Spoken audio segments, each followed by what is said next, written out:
ሀንዬን ያስጨነቃት የገንዘብ መጨመሩ ወይዘሮ ሜላት የተቆጣቻትና አንቺ አጭበርባሪ ነሽ ብላ ያለቻት ሀንዬን በጣም አናዷታል። ወይዘሮ ባዩሽና እርግብ ሀናን በድለዋታል። እንዲሁም ወይዘሮ ባዩሽ ወይዘሮ ሜላት ብዙ ገንዘብ እንድታወጣላትና እሷ ለሀና አባት የሕክምናውን ወጪ ስለቻለች ብዙ ገንዘብ እንድታወጣና እሷን ኪሳራ ላይ ለመጣል ያሰበችው ሴራው ነው።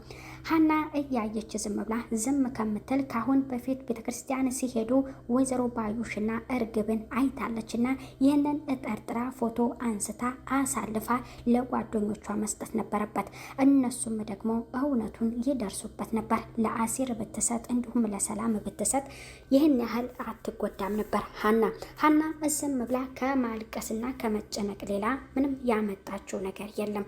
ባታይ ነበር ግን ይህንን ድርጊት ሊፈጽም የሚችለው ሰው ማን ነው ብላ መጠርጠርና ሁለቱ ደግሞ እንዴትስ አብረው ተገናኝተው በምንስ ምክንያት ተዋውቀው ቤተ ክርስቲያን ሊሄዱ እቻሉም ብላ እንደዚህ መጠርጠር ነበረባት። እሷ ግን ይሄንን አላሰበችም።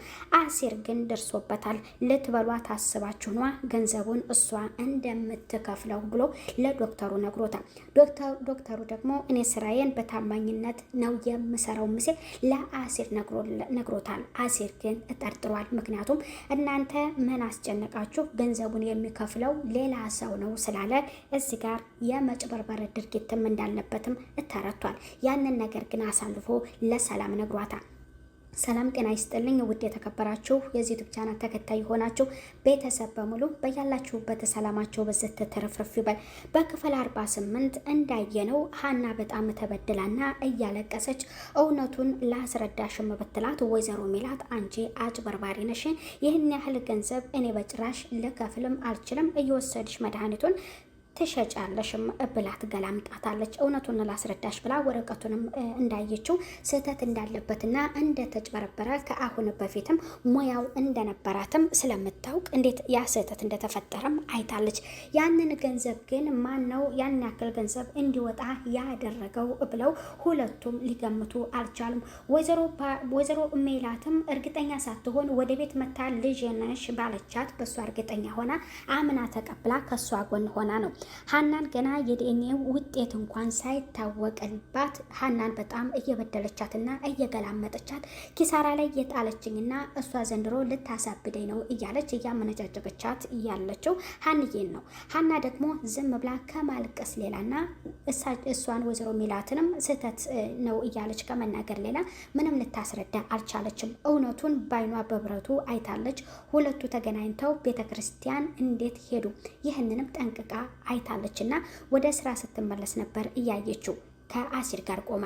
ያን ጊዜ ፎቶ አንስታ ይህንን መጠርጠርና መገመት ሁለቱ አንድ ጋር ሆነው ይህንን ድርጊት ሊያደርጉት ይችላሉ ብላ እነሱን መጠርጠር ነበረባት። ወይዘሮ ባዩሽም ሀሴት እንደገባች ራሱ ሀናን አመነጫጭቃታለች። ምግብ ስሪላት አንቺ ሰራተኛ አይደለሽም ወይ እያለች ኪችን ድረስ በመሄድ አመነጫጭቃታለች። ሁለቱ አብረው ሲሆኑ ለሀና ያላትን ቦታ ሀና ጠንቅቃ አውቃ ይህንን ነገርም አሳልፋ መናገር ነበረባት። ወይዘሮ ሜላት እንኳን ባትቀበላት ለሁለቱ በጣም ስለሚቀርቧት አሲርና ሰላምዬ ለነሱ ብትናገር እውነቱ ሊወጣላት ይችላል። ወይዘሮ ባዩሽም አደጋ ላይ መጣል የምትፈልገው ወይዘሮ ሜላትን ነው። አቶ መስፍንም ሲመጣ ለምን አልነገርሽኝም ብላት ነበረ። እሱም ደግሞ ስትርበተበትም አይቷታል። ስራዋና ድርጊቷ ስህተቷ የወይዘሮ ባዩሽ ያስታውልባትና ይታይባት ነበረ። የወይዘሮ አስቴር መንጣትም በጣም መልካምና ጥሩ ነገር ነው። ምክንያቱም ገና እንዳየቻት ይችናት ሀሴት መብላ እገምታለች። ወይዘሮ ሜላት ደግሞ በጭራሽ መብላ ለእናቷም ተናግራትለኝ። እናቷ ግን ልትሰማትና ልትረዳት አልቻለችም። እውነቷን ነው ግን ልብ ብለሽ አይተሻታል ወይ ልጅቷን ስትል እኔ ግን የምትመስለኝ ሰራተኛ ነኝ ብለሽ ያልሻት ናት ልጅሽ የምትመስለኝም ብላ ነግራለኝ። ሀንጌ ለወይዘሮ አስቴር እያለቻት የእናት ሆድ ሊቀበለኝ አልቻለም ስትልም ለወይዘሮ አስቴር መለሳላታለች። ወይዘሮ አስቴር ግን በልጅነቷ ምን እንደምትወድና በልጅነቷ ለአያቷ ምን እንደምታደርግ እያስታወሉ አሁን ላይ ያለችበትን ሁሉ ልክ እንደ ልጅነቷ ነው፣ ምንም አልተቀየርሽም፣ ምን አይነት አስተዳደግ ነው ቤተሰብ ነው ያሳደገሽ ብለው ሀንዬን ብለዋታል። እርግብ ተብዬዋም በጭራሽ ሀናን ባየቻት ሰዓት እያመነጫጨቀቻት ነው። ወይዘሮ ባዩሽም ታመነጫጭቃታል። ይህንን ድርጊት ሀና ዝም ብላ ከመጓ ለመጎዳት አሳልፋ ብትናገር አሁን ላለችበት ሁኔታም ላይ እንደዚህ አደጋም ላይና ልትጨነቅ አትችልም ነበር። በክፍል 49 በዛሬው ዕለት እውነቱ የሚታወቅበትና ያንን ገንዘብ ደግሞ ማን እንዳጭበረበረበት የሚታወቅ ይሆናል። ከቀኑ 10 ሰዓት ላይ ክፍል 49 ይለቀቃል።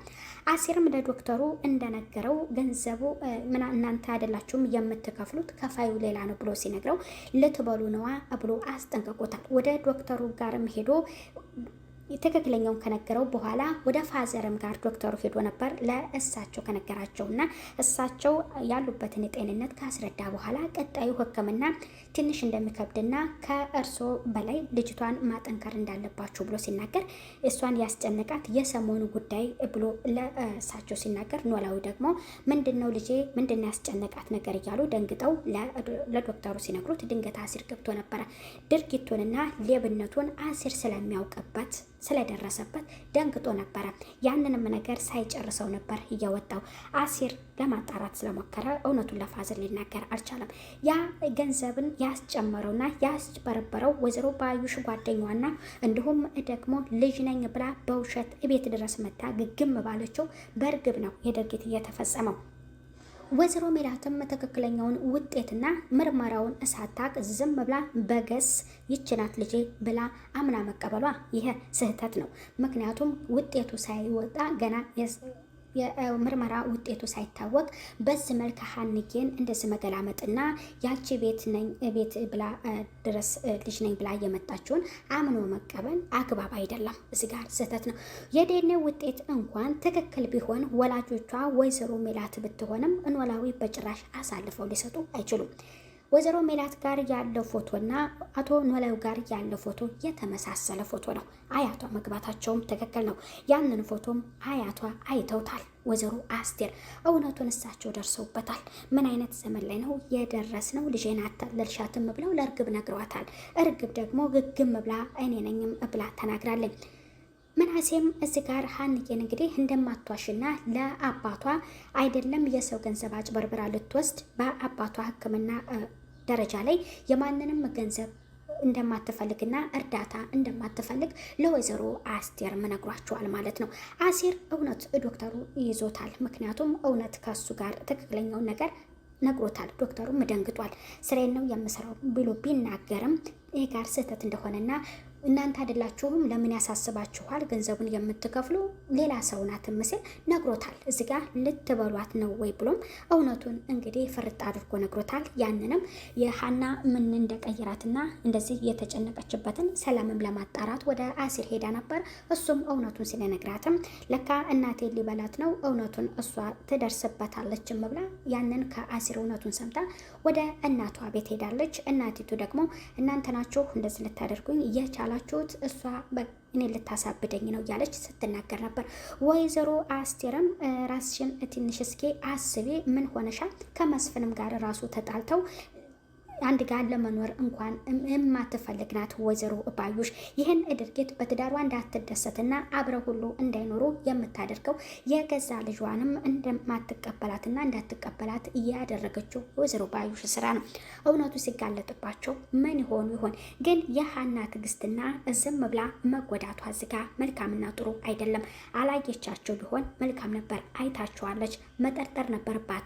አሳልፋ ያንን ፎቶ ሁለቱ አብረው የነበሩበት ሰታ ቢሆን እንደዚህ አሁን ላይ አትጎዳም ነበር። እንግዲህ የገንዘቡ መጨመርና የወይዘሮ ሜላት መቆጣት በዛሬው ክፍል ከቀኑ በኢትዮጵያ 10 ሰዓት ይለቀቃል ማለት ነው። እንግዲህ የምናየው ይሆናል። ቤተሰብ በያላችሁ